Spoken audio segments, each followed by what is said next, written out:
Yeah, complete honesty, I almost canceled on you about an hour ago.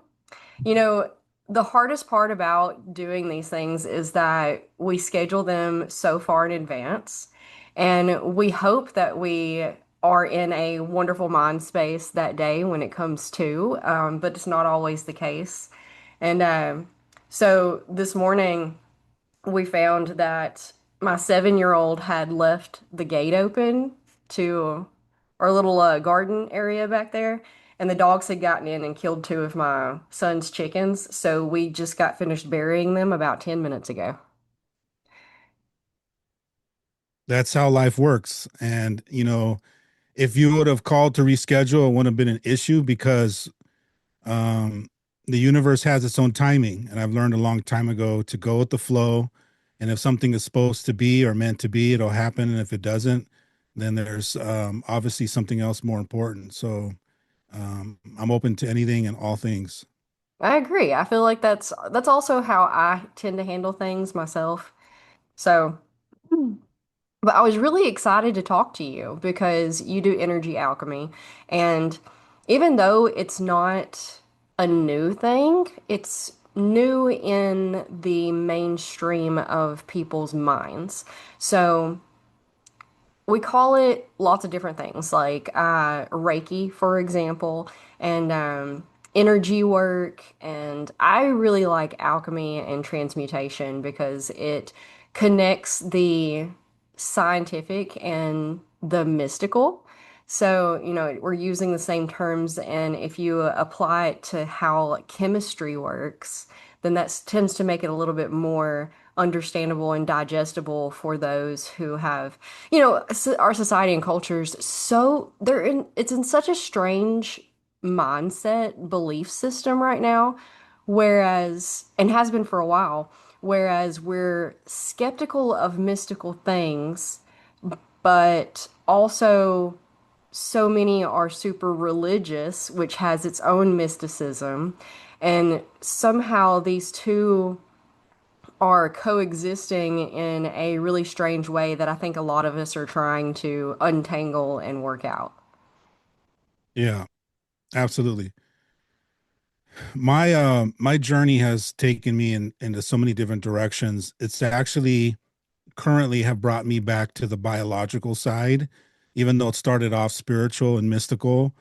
And I trust the process. And as amazing as the process was for me to transmute energy and do the alchemy, recently I have shifted into healing my nervous system and getting my nervous system into coherence. And so this next phase or transition into what I'm have shifted into as a healer is that I'm helping regulate other people's nervous systems. And by doing so, I'm helping people let their nervous systems vibrate and resonate with my current vibration and coherence of my nervous system, which helps their nervous system feel safe. And when that happens, their nervous system is able to complete any and all loops that haven't been able to dissolve itself. So I'm in an interesting phase right now where I transitioned from the transmuting and the alchemy into more coherent space nervous system regulation. Okay. Yeah, it's like a tuning fork for people. It's exactly what it is, a tuning fork. Yeah, you hit it right on the head. Yeah, well, I was listening to some of your clips from other episodes that you've done with other people, and I really liked it, a lot of them. And one of the ones that stood out to me was something that I've been trying to teach people also is that you know, they come to energy workers because they think that we can heal them, and that's not essentially the case. Like it's your body is capable, you are capable of healing you, and nobody else can heal you. We're always looking for powers outside of ourselves to take the responsibility off of ourselves because of our lack of trust and confidence in what we're capable of. Like I'm not anti Western medicine. I'm not anti the doctors, and I think those are very important in some situations and circumstances. But we rely too heavily on them, I believe. I know people all the time who are constantly running to the doctor for things that you can handle yourself, like a cold, for example. We don't even want to, because I mean, honestly, the doctors can't do anything about a virus. You just have to let it run its course and manage the symptoms. But, knowledge is, although abundant and at our fingertips, not always sought after. So you're a product of that which you have come in contact with up until now. And, we can play the game where it's like, well, they could do more research. And like, yes, but again, things are brought to us and we are led to things as our journey unfolds specifically to us. And we can't really say that, just because our journey is researching and knowing and looking for the answers doesn't mean that that's what everyone's, I use the word destiny loosely there because lots of reasons.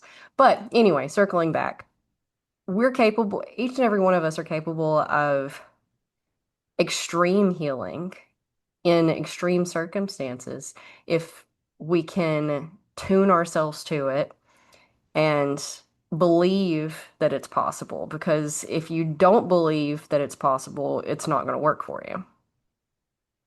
And like, yes, it's the placebo effect, but also there's huge power in the placebo effect. People write it off as a non-importance. Like, oh, it's just the placebo effect. But that's a powerful effect that doesn't really get the credit I feel it deserves.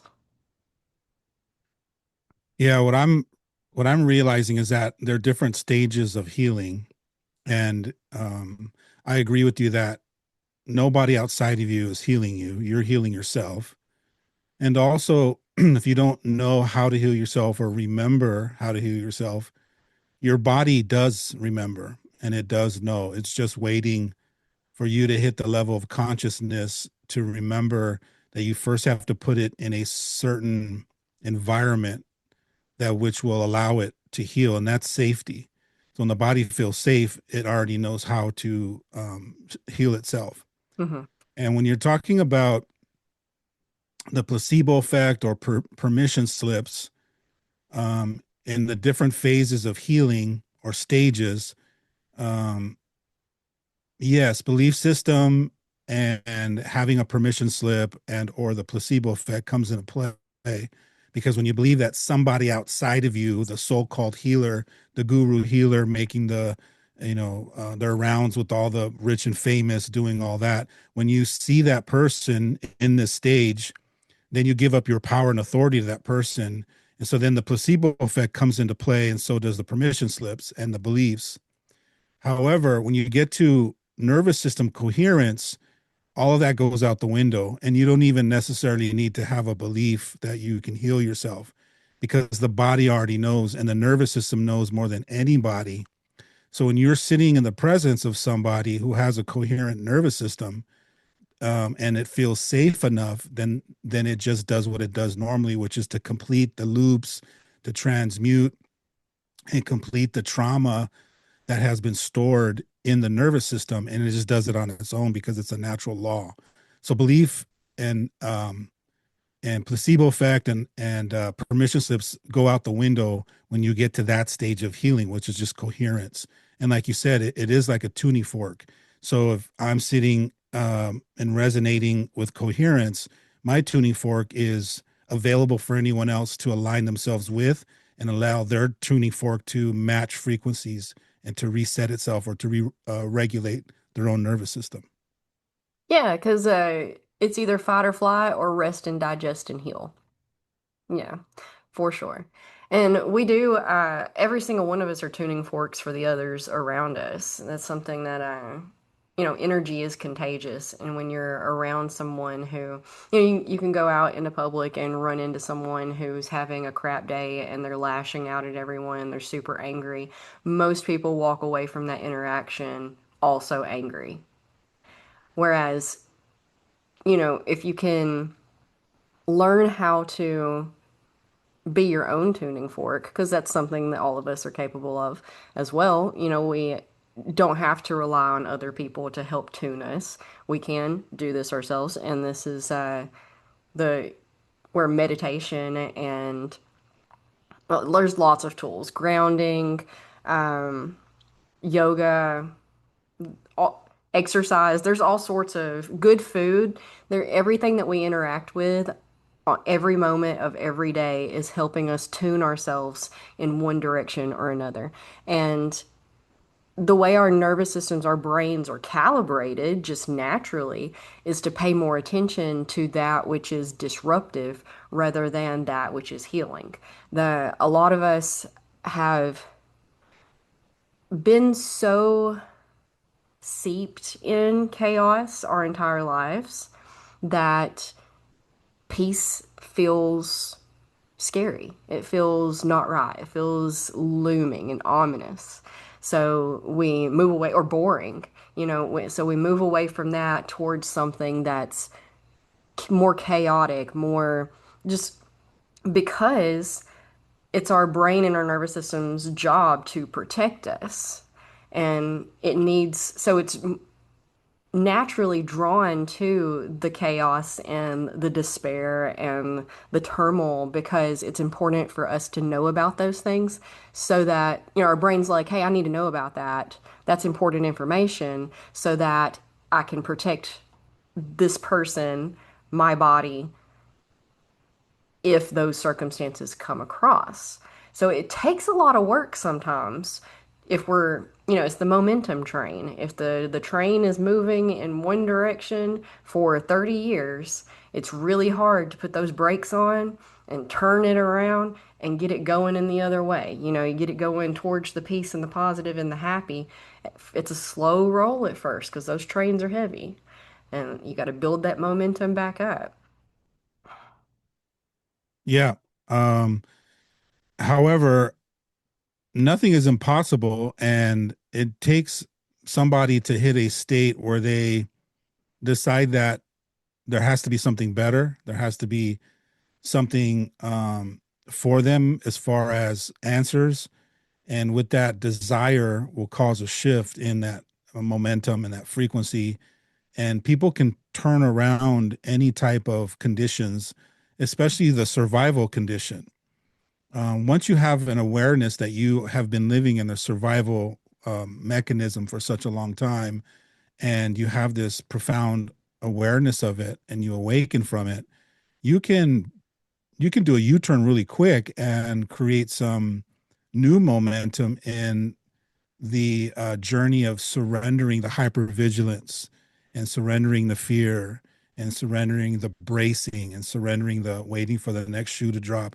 That's a process, and it can happen fairly quickly. Depends on the determination of the person who's been suffering and paying the price of that survival lifestyle for however long they've been suffering for.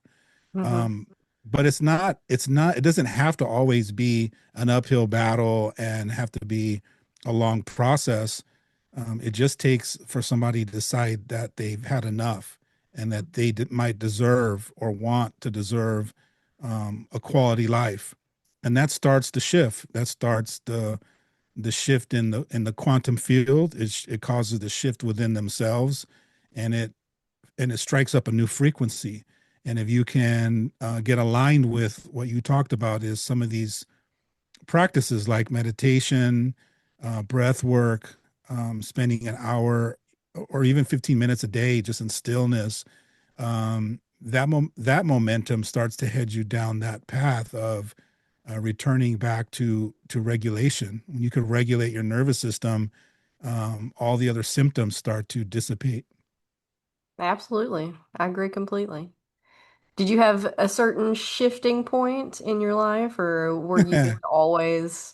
Tell us about your background. Where are you from? How did you get a into lot doing all a this? lot of a lot of shifting. I'm still shifting every day, all day Sure. long. It's So I grew up in Southern California, and I attended a transformational training at the young age of 23 that woke me up from an unconscious slumber that know I was uh, I didn't know I was asleep Hmm. consciously.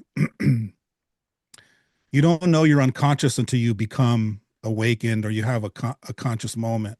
Sure. And so during that seminar that weekend, I got a really good glimpse at how unconscious I've been for those first 23 years of my life. And that awakening caused me to get excited about wanting to live a conscious life, to be awake, to be aware, to be present, and to be curious and to always be evolving. So from that moment at 23 years old, that weekend and that training, um, I decided I want to become a better husband, a better father, a better leader.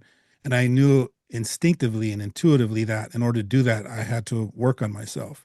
If I wanted to see a change in the world, I had to start with myself, right? It sounds like a great bumper sticker, but it really was the crux to what uh, excited me to get on this hero's journey of self-discovery. So instead of going into college and instead of, chasing something outside of me like knowledge, I went inward and started being a student of me, a student of self.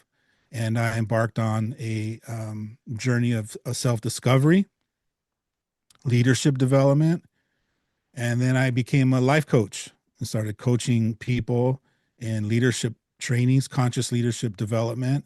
And then I also started doing transformational trainings for teenagers and did that for just under 30 years.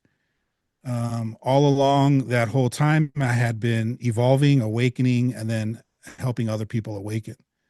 And then all of a sudden during COVID, that massive shift in consciousness and in the world, I got an opportunity to go even deeper within myself. And it's going to sound weird, but I started meditating for the very first time in my life, even though I was on this conscious, awakened spiritual journey. I had never really didn't find the value of meditating, so I never did it up until COVID hit. And I think that was the missing piece that I needed. I one day my daughter invited me to the backyard to meditate, and as soon as I went into meditation, I had some visions that changed my life and it changed the course of where my life was going. More importantly, what it did was it awakened um, a connection to my higher self. I had visions of meeting my higher self. I had visceral feelings and um, visions of seeing my transition and my path shifting me into a shamanic journey. Um, and so I got really excited about that, and because I felt it. It was a feeling. It wasn't necessarily a mental thing. It was a full visceral, emotional. That's how you know it was real. It was truth because I could feel it, and it stayed with me. So I locked on that feeling and kept walking courageously down the path of the unknown and became a shamanic healer. Never really having any teachers or guidance, even though I wanted them. For whatever reason, the universe just kept not allowing it to be so. And it wasn't until I moved through all of the different stages by trusting myself and trusting my own inner guidance. It was almost like I was remembering something. So as I moved into cord cutting, as I moved into Reiki, as I moved into plant medicine journeys, I started to remember that I had done this before in other lifetimes, and it was an intuitive feeling of, wow, how did I know how to do that? Wow, how did I know how to do this? Wow, how did I know how to sit here at this moment and just be silent or hold space? Or how did I know? So it became more of an inner journey of trusting that that pull, trusting that frequency that was guiding me down that way. And like I said, that has brought me to the point now where I have been in the last year and a half to 2 years, I've been channeling my higher self and a spirit team that is guiding me into bigger and bolder things like medicine music. I'm bringing through right now a channeled book of remembrance, and it's called "Beloved, You Are the Key." And so I have three projects going on, and that's one is um, the self-regulating nervous system journey, helping people self-regulate their own nervous system so that they can heal themselves. The medicine music and the book, and I'm sure there's going to be other projects that are going to come unfolding out of all of these. But I'm moving these three projects in a sacred rhythm that is divinely guided and effortless and fun. And I'm just having a blast. Every day to me is like it's like a year. Like you get to the end of the year, and for New Year's you're like, wow, that went fast. For me, the last 6 months feels like 6 years because of, I guess, me being in the present moment a little bit longer. Every day feels like a month, and it's fun and exciting. And I'm learning how to get into a rhythm. And when you get into that rhythm, you realize that you're in this flow that um, is working through you, this consciousness. Your higher self is now kind of braided with your current human version of yourself, and you guys are moving in sync, and you're doing the things you love. Nothing feels like work to me. Everything feels like play and excitement, and then it produces results that get me excited and things that I enjoy. Yeah. Um, it's amazing how life does slow down a whole lot when you figure out how to slow it down. And you thought you had no time to do any of the things, and it turns out well, we've experienced that the past couple of months. My kids have finally gotten to an age where they don't need me 24/7. It's not a constant thing. So, having how many children do you have? I have three young adult children. Okay. Uh, so you've been there, you get it when they're from birth until like age 10-ish, something like, depending. It's pretty constant. It's pretty full. It feels like you can't get anything else done and everything's just on a loop and it's so fast moving. And people forget how that is and don't understand how that is if you've never experienced it. They're always like, I've always been told, oh, they grow up so fast. And like, my oldest is 10 and I feel like I've been doing this for 20 years. But point being, uh, I've had all this free time open up, and at first it still felt pretty busy, and then I had to figure out how to delegate my time towards things that I wanted to be doing instead of things that I was obligated to be doing or said yes when I didn't want to say yes. And when you make everything fun and you lean into the feelings and the emotions that align with your priorities and your values, it's like everything slows to almost a halt. Like yesterday, we sleep in most days, uh, till about 9 is our average. Which, used to, if I did that, there's my whole day. What have I done? Oh no, I messed up. And now it's like, well, it's completely fine because we can get up and we still have time to go to the gym and we painted the kitchen yesterday, uh, worked out, did spent like an hour on a puzzle and listened to a book and then we did some yard work and it's like and then we went out to eat. Like we had all the time in the world. It felt like even though it was technically only, if you look at the clock, um 14 hours from waking to going back to sleep, it felt like a full 24. We were sitting around like, well, what do you want to do now? I don't even know what to do with this time that I have. And that's crazy if it sounds insane to people who haven't figured out how to get into that alignment and flow. But that really is managing your energy and your through your emotions, the tuning fork is the key. That's how and it's 100% trust and faith based. And perhaps that's what, the faith aspect of all of these religions have been trying to tell us. You know, you just have to believe, you have to have faith, you have to have trust because we want concrete evidence. We want the statistics, we want the numbers, we want the measurements, we want the play by play on how to do the things. And when we're honestly just making it entirely too complicated, we can go out into life. We can wake up every single day and decide what the rules are for ourselves. As long as they align with your values and your priorities, it's fine. You know, whatever helps you cope today is probably the best route. And you can, you sit and you have these meditative visions and they don't always even come during meditation. You know, people think that you have to sit on a mountain and be a monk and meditate for hours a day to get anywhere with any of this stuff, but that's not true. Like I can be walking through the kitchen and just get hit with like thoughts and feelings and visual stuff. It's hard to explain to people who don't try to understand these things or don't sit around and think about it too much or that want the concrete evidence. It's a vision, but it's also a feeling that radiates through your entire being. And like, how do you know if it's truth and real versus, oh no, am I schizophrenic? And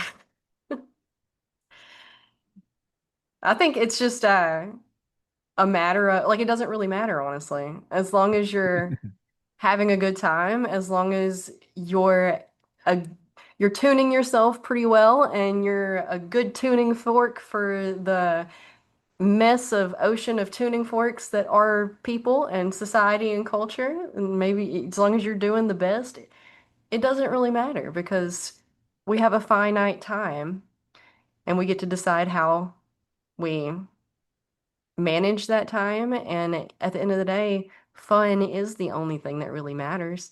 I like how you said you worked with teenagers. And as a mom my kids aren't teenagers yet, but my oldest has been having existential crises and mental health complications since he was 2. You know, he feels a lot and he knows a lot and he's just a different kind of person. And then I have a lot of friends who have teenagers, and a lot of them are depressed and dealing with suicidal tendencies. So we've had to really figure out how to navigate and manage those. And when you're in the thick of it like that, and it's so personal that it's, you know, your own story, and maybe you're not the one dealing with it, but or maybe you are the one dealing with it, or you're close with someone who's dealing with it, or whatever, whatever, whatever. It really puts a lot of things into perspective because these kids, they know so much about the world versus, you know, when me and you were kids and internet really wasn't a thing. Uh, they don't understand what the point of carrying on is. They say, you know, they've told us whether I die now at 17 or when I'm 77, like, what does it matter? I feel like it'd be a lot more productive and a lot more like we could skip over a whole lot of heartache and hurt if we just opted out now rather than waiting until, like, what's the point? And the only thing we found that can get through to them about what the point is, because anything you give them about what the purpose of life, oh, you should care about other people. They're like, "Pfft, why?" And like we could try to connect those dots for them, but what seems to work better is just the purpose is fun. The point of being here is to have a good time. And they seem to connect with that a little bit better than us trying to explain to them why they need to live a good, healthy life so that they can be a good role model, so that they can make a difference, yada, yada, words. Yeah. What I've what I've found, especially with teenagers, and you got to remember that some of us human being adults are also teenagers. We're stuck at 13 or 15. Absolutely. Um, so I'll put teenagers and unconscious adults that are still stuck in a survival mentality. Not consciously, but I'll paint a better picture, I think, for your listeners. So imagine your nervous system gets tweaked at age 3 or age 5, or you have certain traumas that get stored in the nervous system, and it creates a loop.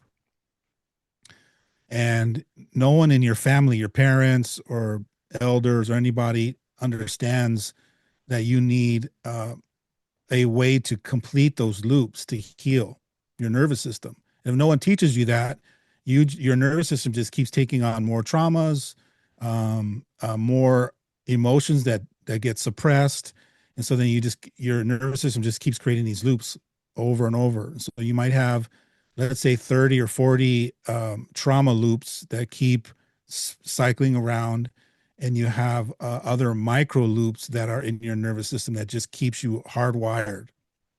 And if you don't know anything about the nervous system, and you haven't been in there because it's not regulated, you start living up in your head. You start living in your brain, in your mind. And so you try to, for the next 30 years of your life, you try to make sense of your life up here, and everything is done up here, and down here in the living room, it's a mess. It hasn't. It's there's it needs a good cleaning. And so you don't go down to the living room where it's warm, where you can watch TV with the family and play board games and laugh and love and cook a meal for somebody. All of that heart and coherence and the nervous system coherence is scattered and it's distorted. So you live majority of your life up here. So a lot of teenagers, they're living from up here trying to figure life out. And this is not where life needs to be figured out. Actually, the brain cannot even process and figure your life out. It's through your nervous system connected to the wisdom of your higher self, where your higher self is sending you those intuitive messages to help guide you down the path to where it is that you chose to live your life of freedom and passion and joy and purpose. So if you're living up here, there's a lot of things that happen when you're living up here where you get lost and you get confused, and there's just a lot happening in the physical biology of your mental state, your physical state, your emotional state, if you don't heal your nervous system. And we're just not talking about it enough, and it's not a thing in the last probably 80 to 100 years. However, 200 years ago, 1,000 years ago, it was exactly what people were doing because they just knew they were tapped into that inner wisdom. They were tapped into their ancestors, and it's what they did. They circled around the fire. They were out in nature, and it regulated their nervous system, so they didn't have any issues. They weren't dealing with the types of mental, emotional, and physical sickness and disease that we have today because we were self-regulated down here in the center. And so for whatever reason, we just shifted away from that in the last 100 years. But now it's time to remember again.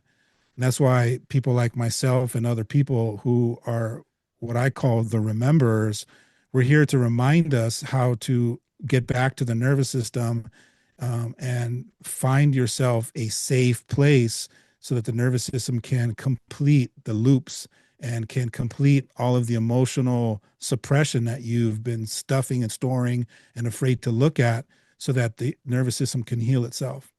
And if you think about like even addiction, when you're dealing with addiction, you go to like programs like AA, they're basically reminding you that it's okay to feel your feelings. It's okay to experience your experiences and feel your emotions. So you're really just getting invited to connect to a higher source so that you can develop the courage to feel your emotions. Because most people that have developed the symptomatic issues of dependency on alcohol or drugs or anything that's dependent outside of them, they have just been in living in their life not wanting to feel their feelings because it either hurt too much or they created a belief that they can't, that the pain is too unbearable. So they check out from their nervous system and their heart and they live up in their head. And that's what causes the psychosis. That's what causes the, you know, the mental breakdown, going to 5150, getting you into treatment. It's all because you're living up here. And so today I just wanted to come in to be a reminder and add a seed or a possibility that could it be that your nervous system needs healing, and when you're able to heal the nervous system and bring it back into coherence, then your heart is now balanced in coherence, and then your brain is now in coherence, and you have that centered, grounded, peaceful state. It also reminds me that that type of awareness and that type of healing is a level of maturity. I never realized that until I started. I'm 53 right now.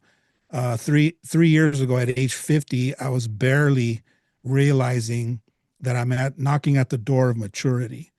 Meanwhile, I thought I was mature at 30, but true maturity comes from really remembering who we are and remembering the things that work for us and remembering that we're sovereign and that we're powerful and that we don't have to try to muscle our life or muscle the results.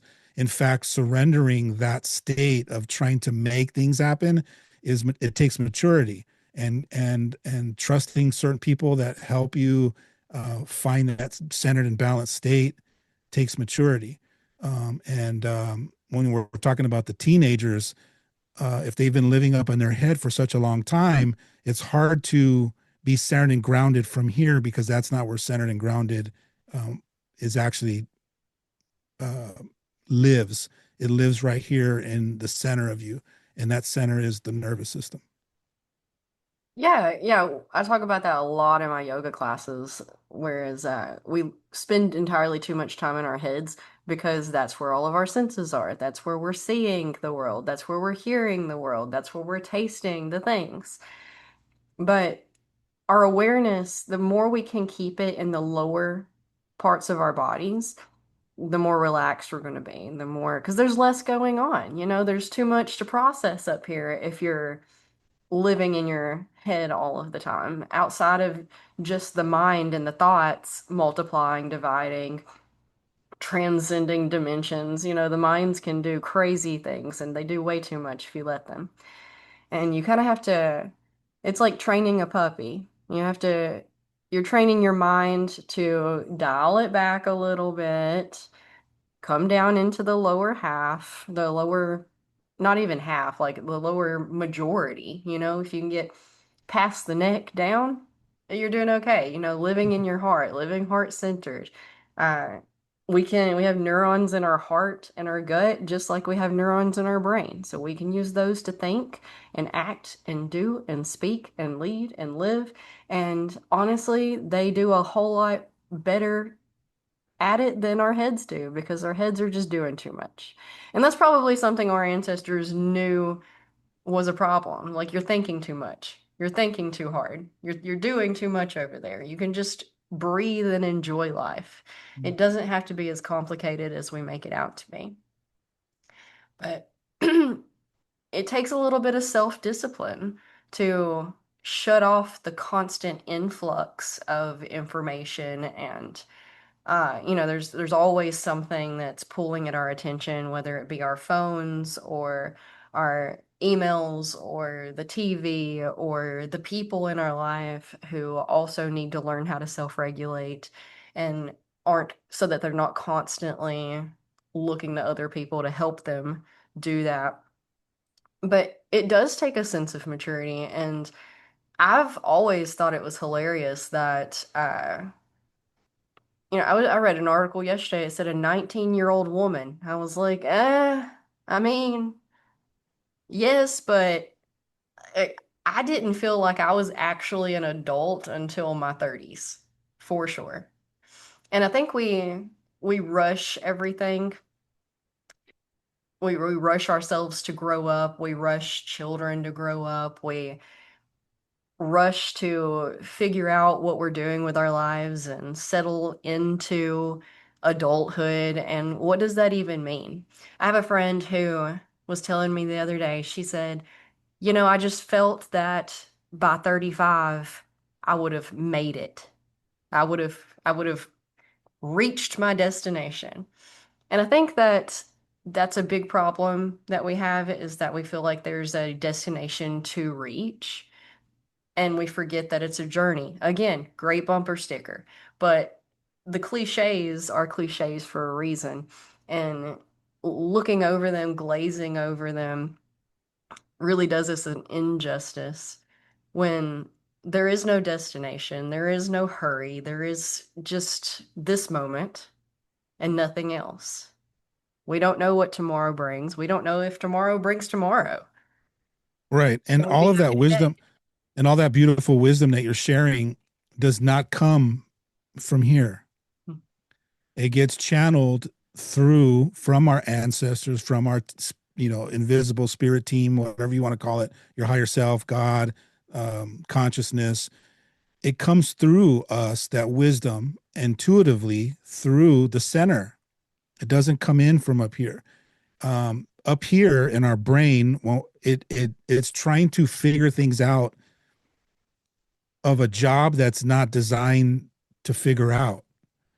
And I think that in society we've lived so long up in our head, and we've also been programmed to think smarter, think harder, think better, outperform, and we just have everything wired in a way that has us be more fragmented and disconnected to our own internal truth and our own wisdom.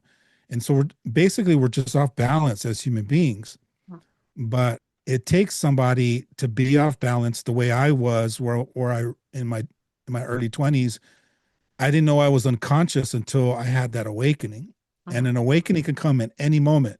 It can come in this show, just hearing one thing that reminds your own truth and your own wisdom and your own spirit goes, oh, what? And then you just have that moment of clarity that lights a fire inside you, and then it causes a shift. And once you have that one pivotal moment where you have that awakening, that could be enough to set you off down that path to be curious about it. Like, I wonder what that's like to be able to tap into my intuition and have this so-called higher self giving me these breadcrumbs, leading me down this path to all the things that I've dreamt of and desired to have and to experience. This beautiful life that I've always knew intuitively or in my bones existed. mhm, And so maybe me trying to figure it out in my head is for doing it for X amount of years is not working. If mhm. anything, it's got me more, like a dog chasing his tail in this vicious loop that just I can't seem to get out of. And that's why we had these kinds of conversations. And I'm grateful that you open up, the space and the doorway for us to talk about these things, because sometimes just somebody peeking in to a room of two people talking and sharing, candidly and open and honest and vulnerable, they can receive something that they were ready for. Because not all people are ready for any and all conversations that we have, and that's why we have these kinds of conversations and we set them out there to see who's ready for it. Somebody might not hear it tomorrow, but they might hear it, 20 years from now and hear the conversation and go, oh my God, I heard this podcast from 20 years ago and it caused this huge shift in me. So so I'm just grateful to be here opening up these possibilities with you. Yeah, I agree. And it's a funny space to be in because for one, we're working really hard to find the right words to explain these things that are much of which is esoteric. So very old, ancient knowledge. But we have to find the common words in the right order to explain things that are kind of unexplainable.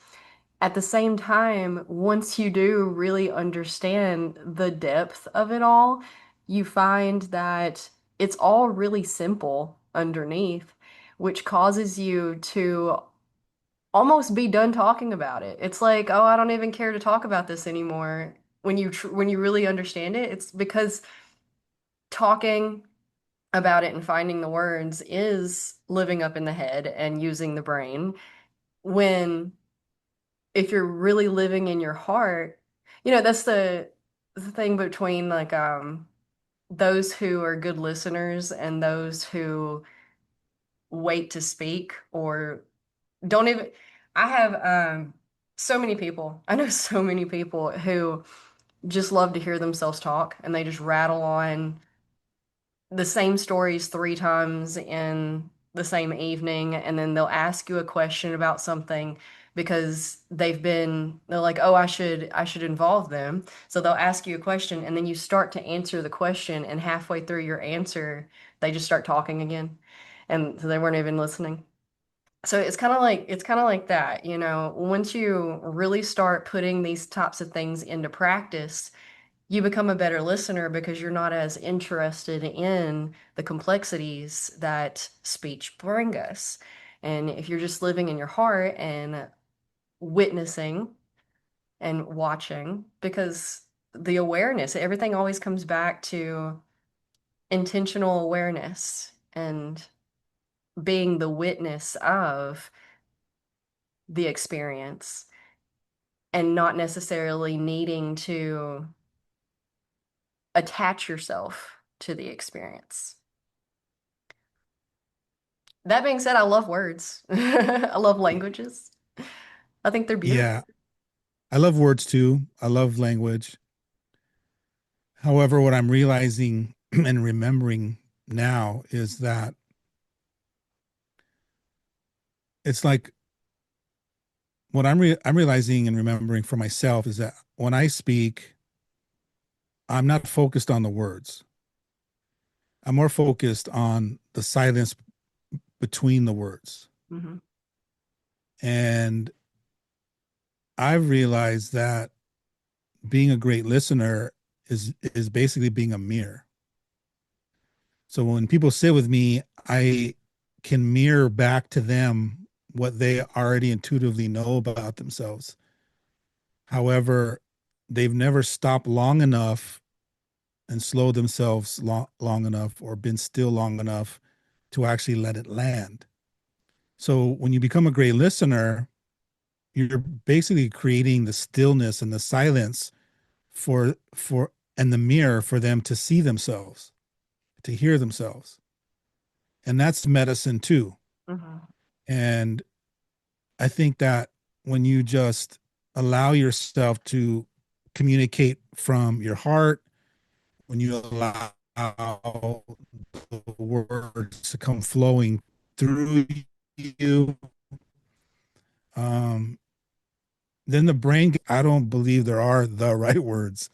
Um, it's just like when I talk, I allow the brain to shovel in words that it thinks I need to say, almost like an AI program, right? It just it scours the internet to find the words to mirror back to you, and the words are encoded with frequencies, and so a lot of what I talk about, I'm not focused on the words. I'm delivering frequencies, and so most people, they're not even going to hear what I'm saying word wise. It's going to bypass the brain and go straight into their consciousness. And that's similar to the music that I create, the remembrance music. Remembrance music is basically a type of music that creates um, sound and space and tone. It's slow, it's soft, and when it comes with an intentional frequency, it bypasses the ears, it bypasses the brain, and it goes into your heart, into your nervous system, and it activates the remembrance within yourself. Um, you know, some people when they listen to the music that comes through me, that gets channeled through me, it causes people to cry or to start laughing. Some people just to stop still. And then some people can't hear it because they've been trained to hear commercial music for 40 years, to hear the hook, the beat, the manipulation in the intention in songs. But it's just, it's about the frequency and about delivering your intention into the frequency. And maybe it's not really about the words or finding the right words. Sure. Yeah, music is for sure medicine. It's helped me, and for most of my life, it's been my outlet. But, so many people have the same stories, and that's why music has prevailed and become so powerful in our society. Um, have you ever heard of the book Nada Brahma, The World is Sound? No, Very good book. It's not an audio book. I can't, or it wasn't 2 or 3 years ago when I was reading it. I would love to listen to it again. I have a hard time sitting and reading books because, for one, it takes time to sit and read, and then if I sit, I fall asleep. So I like to listen to books, and I would love to be able to listen to this book. But anyway, I highly recommend that. It's talking about vibrations and frequency and um, relating it to religious texts and esotericism and like super cool, super cool. Highly recommend that. But anyway, um, is your music on Spotify? it is on Spotify. Okay, cool. So we'll have to look that up.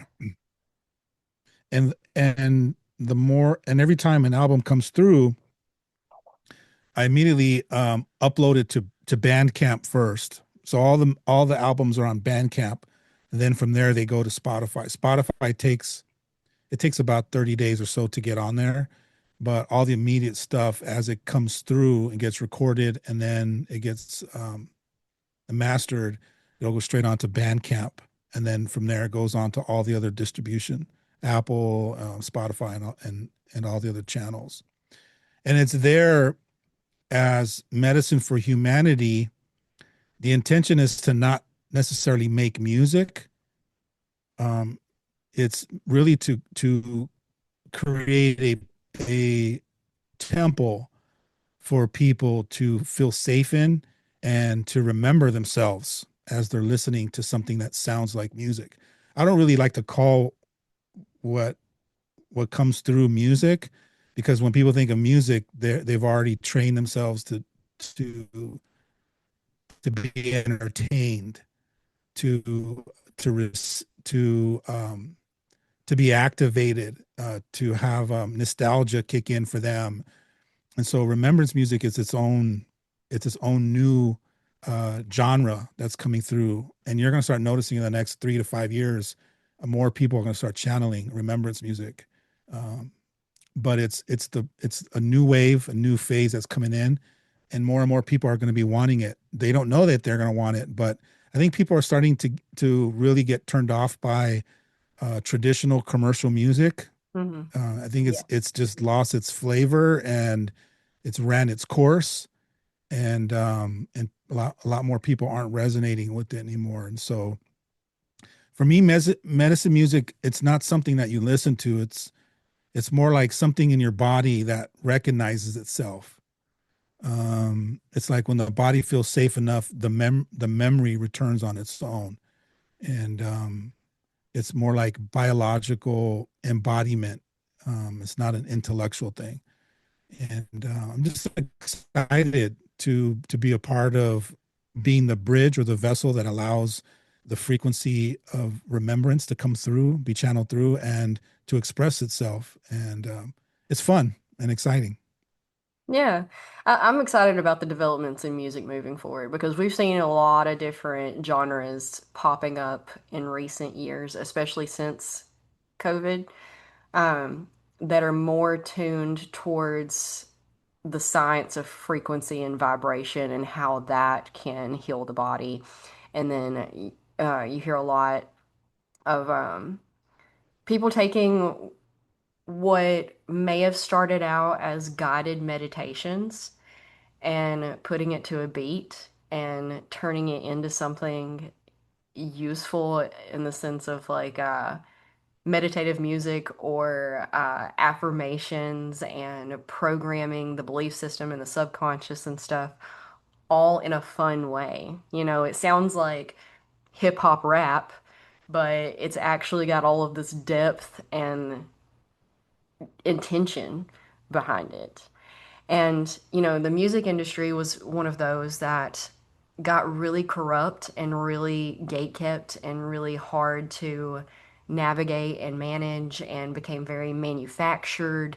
You know, people, a bunch of businessmen just sitting in a room at a table trying to puppeteer the artist. And we're seeing all of that break down now. And with Spotify and the internet and all of these tools that are available to just your average person who's willing to sit down and do the work, we're having all sorts of independent artists pop up all over the place that are just magnificent, who 10 years ago, 15 years ago would have never had a chance because of the industry and how it was formulated.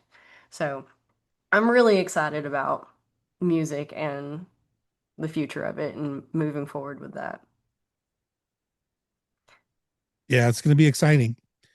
Um, yeah, and it opens up that space, not necessarily um, for the average person.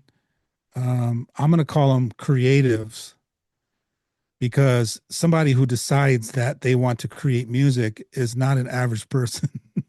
You don't There's think so? somebody, nah, they're artists, they're creatives, they have gifts, they're channelers. I think that everybody that creates music is a bridge, a channeler, a midwife to bring in frequencies from our ancestors of of medicine to remind us of who we are, to remind sovereignty, to empower us, to help us heal ourselves. I just don't think that all artists or musicians have done enough clearing of stuff out of the way to be able to For fully sure. embrace their channeling and to accept their gifts and to really allow themselves to open up and allow those frequencies and that music to flow through them. I honestly don't believe that music comes from us as individuals. I believe music flows through us. And if you look at all the greats, they all talked about having something come through them that was bigger than them.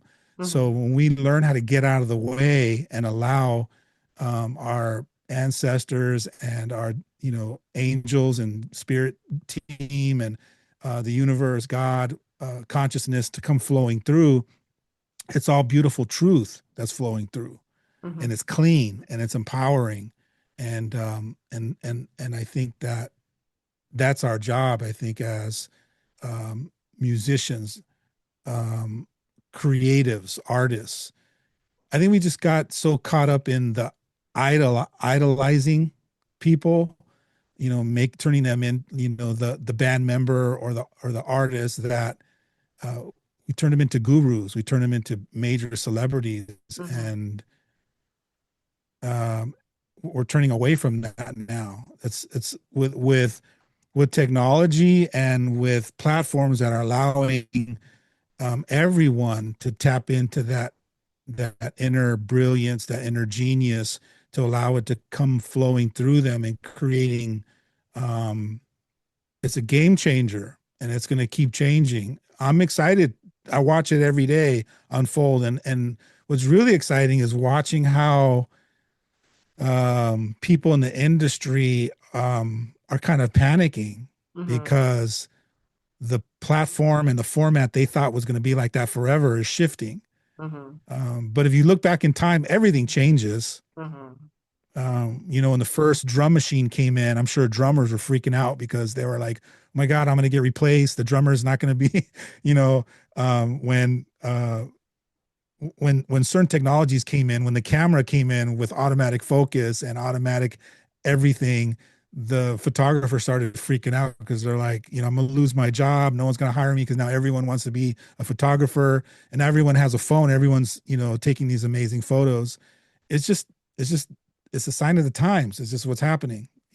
Technology comes in and we keep expanding it and we keep growing. And that's part of what we're doing here is learning how to ride the wave of every new expansion, and learning how to use them as tools to to inspire our more creative, inspired self. Absolutely. The only constant is change. And, that's why again, esoteric texts preach non-attachment. The best way to navigate the world is to not be super attached to anything and just kind of take things with the ebb and flow as they come and go and just go, huh, well, interesting. I'm intrigued to see how this is going to unfold.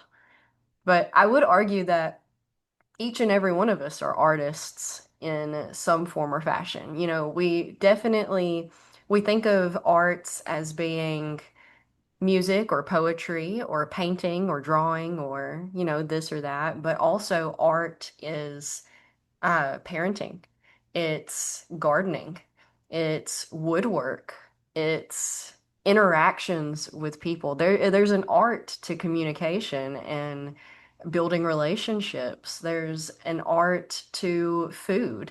There's an art to absolutely everything in this world. And I think we've done ourselves a huge injustice as, I know more people who think that they're not creative than I know that are like they're like, oh yeah, I'm creative. You ask somebody if they're creative, most people are going to be like, I'm not. I can't do much with it.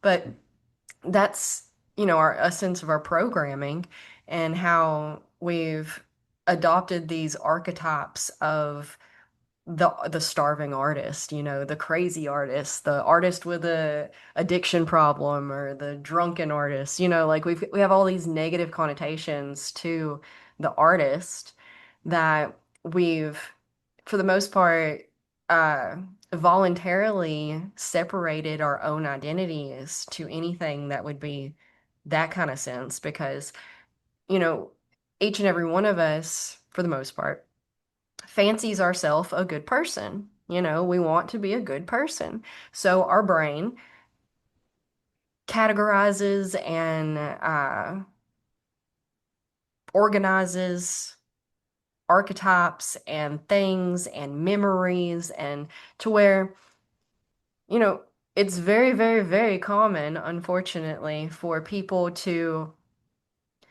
do something that makes them not a good person, and then they convince themselves that that never happened and that the truth is over here instead of being mature enough to be like, okay, I made a mistake. I reacted badly, or I should not have done that. And why did I do that? Okay, well, now that I've dissected it a little bit, that came from this over here, this belief, or that thing that happened with that person that made me afraid of this over here. Instead of, tracing all of that and allowing awareness and growth and, being a human is just messy. And it's hard to accept sometimes that each and every one of us have probably been the bad guy at least a couple of times in our lives. But the human brain doesn't want to accept that and do that. And that's a little bit of work sometimes and, can leave a bad taste in our mouth. So we just, have to be aware of our humanness and how our brains work and knowing that it can absolutely create false memories. And if we can just slow things down a little bit, I guess, and put some space in between words and thoughts and tasks and interactions, pause before reacting, then we can collectively tune ourselves and each other's into a better future for us all. Woo. Absolutely. Slow it down is the name of the game. Yeah. All right, so we can wrap this up if you want to, or we can keep going. I'm game for whatever. Either way, All right. Well, uh, your music on Spotify, is that under your name or something else? it's under it's called Rayam's Purple Frequency. REYEMS,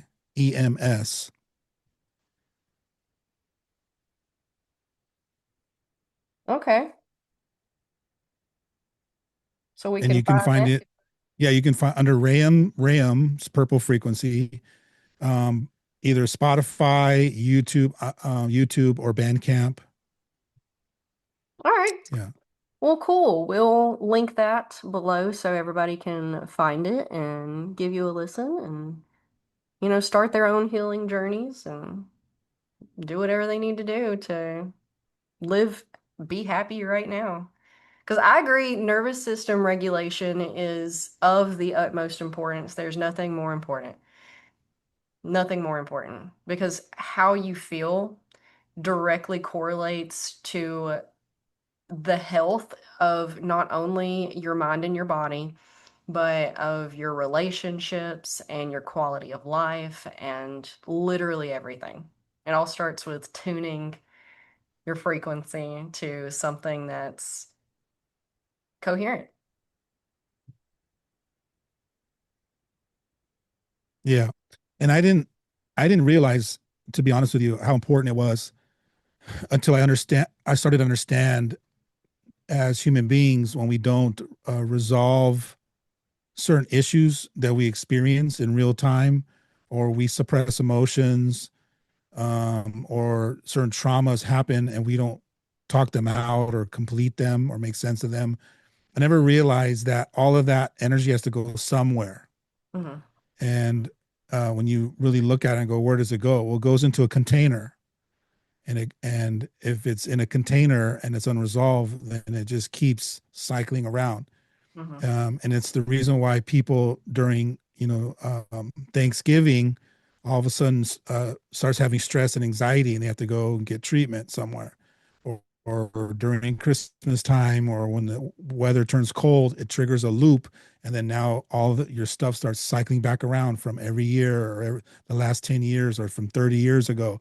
It's these constant loops that keep cycling back around, get stirred up for whatever external reason, whether it's a symbol or somebody says something or you see something, it triggers the loop and it starts cycling back around again. And I never realized that the nervous system holds all those loops and they cause majority of the energetic, psychological, emotional, and physical issues that we're dealing with today. And so that's why I'm excited about this journey and to be able to hold space for people to remember that they can clear those out, and when they do that, they create that coherence for themselves. Absolutely. Yeah, running from it is what everyone's doing. And just like running from your demons, that we can use 100 different analogies, but they're just going to keep chasing you. You literally cannot outrun yourself because it's all locked up inside your body. Where does it go? It goes somewhere in your body, and then it just festers and causes trouble. And it's always looking for an opportunity to surface and be dealt with. Because Mm. if you just turn around and face it, which is really uncomfortable for a hot minute, depending on what the issue is. You can face something and be done with it in 5 minutes and move on, or it may take a few months to a couple of years, just depending on what the thing is and how you address it. But the more you turn around and address it and face it and allow those emotions to flow through you, allow yourself to feel your feelings and process those. And because they just want to be heard and seen and validated, just like each and every one of us wants to be heard and seen and validated. Um, if you have a 4-year-old who is throwing a fit, that fit generally, if you just give that toddler a few minutes and you give them a hug, you give them a pat, tell them, I understand that you're feeling this type of way. That's okay, yada yada. And then you give them something else to do. They're like, "Well, why don't we go find a snack? Why don't we go sit in color? You want to go outside for a second?" And then they feel supported and validated. They get over it a lot quicker rather than you just yelling at them to suck it up and get over it. And then they don't feel heard and supported and validated. So then it festers. And, some people are capable of, and that's just a really vague, poor, shallow example of healing and what it may entail and take. Some people can back pretty quickly. Some people literally cannot move on from that location until things are supported, validated, heard, dealt with, yada yada. And the beautiful thing is though that the more you practice it, the more you turn around and face it, the easier it gets to process it, and then the faster you can move on when things inevitably creep up again because the journey of life is always there's always ups and downs. There's always ebbs and flows. There's going to be traumatic times, there's going to be beautiful times for each and every one of us, no matter what we do. There's always going to be another occasion in which we have to deal with something. So the more we practice moving through these things instead of avoiding them, shutting them up, locking them away, the easier everything becomes the next time we have to do it, and the healthier we are in mind, body, soul, through and through, relationships, life, quality, all of it moving forward for everybody. It's like healed people, heal people, Yeah. all of that. And one of the cool things about working with me is that I don't actually bring up anything about what you're trying to release. So when you're dealing with nervous system coherence, you're not unpacking anything, you're not analyzing anything, you're not having to relive it or talk about it. All you have to do is be in a safe, coherent space, and the loops dissolve on their own, which is different than traditional therapy or Mhm. coaching. Um, so the cool thing about that for people that are afraid to like, well, I don't want to have to revisit it. It was too painful. That's the cool about nervous system coherence is that you talking about it actually does the opposite. It doesn't release it. It actually perpetuates it and it amplifies it. Yes. So the cool thing about nervous system healing is you just sit in silence with another regulated person and the nervous system feels safe enough and it just on its own it completes the loops. So that's one cool thing about this way of healing is that it's not a traditional talk therapy or let's unpack it, let's revisit it. You know, that you need validation, you need to be heard. There's none of that. There's no mind stuff. This is just coherence in the body that already knows how to heal itself, how to complete, and how to transmute on its own. Is just looking for that safety and that regulation that can only come from vibration, can come from frequency. Like you said earlier, the tuning fork that needs to match up next to it. Yeah, I agree completely. Reliving things, our brain, again, causes more problems than it helps most of the time. So our brain can't tell the difference between what is true and what is not. It just believes whatever we tell it to, and then the body follows suit. So when we're replaying these traumatic events that happened to us in the past, our bodies are being re-traumatized. Our minds are being re-traumatized. It's like it's happening all over again. So, yeah, talk therapy and unpacking things can be more detrimental than helpful for some individuals. Um, when I was speaking on the validation that you give your feelings and emotions and all of that, that's an internal process that we have to go through because most of the time when we're looking for external validation, we're looking for that permission slip that you're talking about to let go, to validate our own things. You know, we need other people to validate us so that we can validate us and then we can let it go and move on. When we can cut out the external and just do that for ourselves within ourselves so we don't have to continue to relive and share all of that over and over and over and over and over again. For sure. Yeah. And I found sometimes we need to go through the external first. Like, it's very challenging to have somebody just understand the concept of doing their own self-talk, ask their own questions to themselves to help process and unpack and let go of Hmm. whatever it is that they're holding on to if they've never had it externally first.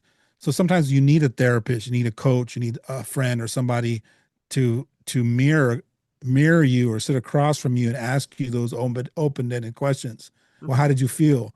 What did the body feel like when that came up? um, what story did you make up about that? You need to have that first experience before you can see what it looks like, and then later on down the road you can decide I want to be that for myself, and that I have the ability to, you know, self-reflect, and I can actually be my own therapist. I could be my own coach. I could be my own healer, and then have that dialogue inward. But some of us, I think we need to go through that process first to see what it looks like because we have no concept of what that looks like until we've actually experienced it. Some people don't even do that. Some people have never had a mentor or a coach or have gone to see a therapist or anybody to help bounce off, ideas or open up discussions or unpack issues or traumas or experiences that we've gone through. They've never even had that. So there's different stages, and you have to start with the one that resonates with you first, the one that makes you feel comfortable and safe first, and then go through each step and each process. Absolutely. It's a process and a learning curve, just like anything else. Just like, again, woodworking. If you've never even stepped foot in a workshop and you don't even know what tools exist, much less how to use them. So, and then other people can just go in there and start messing with stuff and figure it out on their own with very little. You know, we all have our strengths and our weaknesses. My husband can walk into a kitchen and just make a magnificent, most magnificent meal you've ever tasted in your life with in a matter of like from start to finish an hour. He didn't even know what he was going to cook, and now it's just amazing. I have to plan for 2 weeks, and it still probably won't come out very well. You know, we all have our strengths and weaknesses, and then this is just another one of those. It's so there's nothing That's wrong right. with you if you struggle with processing these things, and there's nothing guru about you if it's something that's innate. It's just we all have our things that we're good at, and this is another one of those things that we can either be really good at or not so good at, just like with anything else. Yeah. And today, all we're doing is talking about it to be an invitation, right? So we're just inviting, those people that either didn't know, now you know that there's a possibility.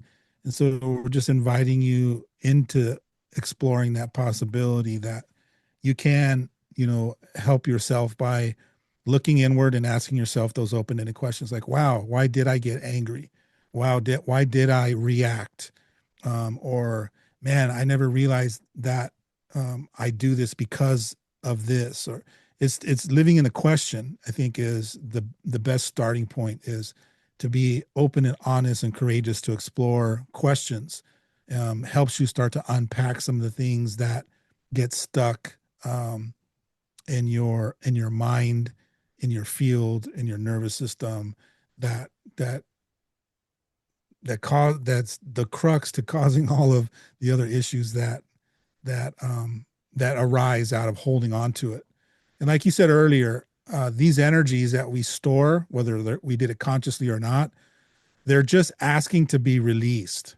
Hmm. So, um, they're energies that are like, hey, girl, how long are you going to hold on to me for 30 years? Like, just release me already. And I'm just going to keep circling back around. I'm going to keep looping back around as a little gentle nudge to say, are you ready yet? Are you ready yet to finally release this guilt or this pain or this um, uh, aggression or whatever it is that you're holding on to? Is just cycling back around one more time to see if you're ready to release it now. Have you gotten to a safe place? Have you matured enough? Have you evolved? Um, have you gotten to a stage of sovereignty where you feel powerful enough now to release this because it's no longer serving you? So that's really what that energy is. It has its own consciousness and it wants to be released. It doesn't want to be stuck in your energy field or in your body or in your mind or your nervous system for any second longer than it has to. But through the self awareness of being your own leader of your own life, you have to see the value of wanting to go and decide to let it go and to release it because it no longer serves you anymore, right? Absolutely. And I love that analogy because if you just set it free, you're also setting yourself free because it being stuck within you requires upkeep. Anything that sits gets dusty, gets dirty, gets grimy, and it needs to be cleaned. And that's why it's causing all of the problems because it needs to be upkept, kept up. And that takes energy when you have to hold on to something, when you have to maintain, when you have to hold, when you have to feed, it takes a lot of energy. And imagine doing that to 30 loops, 50 loops, 80 or 100 of these traumas that you're holding on to that just keep looping around. It takes a lot of energy to hold on to it rather than mustering up the courage to say, you know what, I'm done. It no longer serves me, recognizing that, and then just saying, I get to release it now. Hmm. Yeah.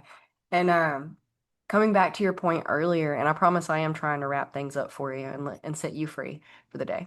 But you had mentioned a couple of times about how some people aren't given a mentor and how important it is to have a mentor and some guidance. And I was also one of those people that I didn't have a whole lot of guidance. I always felt like I had to kind of guide myself and figure it out on my own.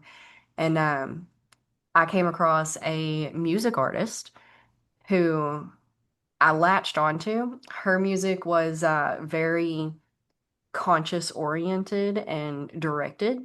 And it was very much about healing and living your best life and all of that. And it was things that really resonated with me. And she started a podcast, and then I was all into that. And she talked about how you need to find yourself a mentor and how a lot of us get hung up with insisting that this mentor needs to be a person in real life, like in connection with you specifically. And not necessarily. She said that her mentors were like Madonna or Audrey Hepburn, like these people that she could look up to in historical references, even. So, like, it doesn't matter if your mentor is alive and talking to you specifically in person. You can have mentors that are just historical figures that you looked up to. And so you follow their lead and look into the things that they taught and see what kind of gems you can find in those and take those as your own. And then you become the mentor that you always wish that you had. And that was a big turning point for me because I felt like a lost little kid, like, why doesn't anybody, please, I'm so receptive. Can someone, just anybody, tell me what to do? Can you please, like, can I find some guidance around here anywhere? And I couldn't until she told me that through a podcast. And I was like, oh, so I didn't realize it, but this whole time I've been following you. You've been my mentor. I've been connecting with your music and your words and everything that you're teaching and trying to expand out into the world. And in that way, that is a mentorship. So, if you feel lonely or like you're on a deserted island by yourself, which so many people do, again, the access to the internet has brought us a multitude of passageways to try out and see if they work for us. Absolutely. All right. Well, I guess we can wrap that up then. We can wrap it up. This has been a great time. I really enjoyed talking to you. I really liked all of the directions and your thought processes behind things, and I agreed with everything that you said. And it's just a breath of fresh air to be able to talk about these things with someone who understands it. So thank you. Well, thank you for having me on the show. I appreciate you. Absolutely. And we would love for you to come back on in like a year or so, or whenever you have time to give us an update on how things are going for you with your music and all your books and the projects, and touch base again and see what we've developed into by then. Because me and you, we're going to be completely different people in a year. Absolutely. We'll be different people tomorrow. Absolutely, we will. Sure will.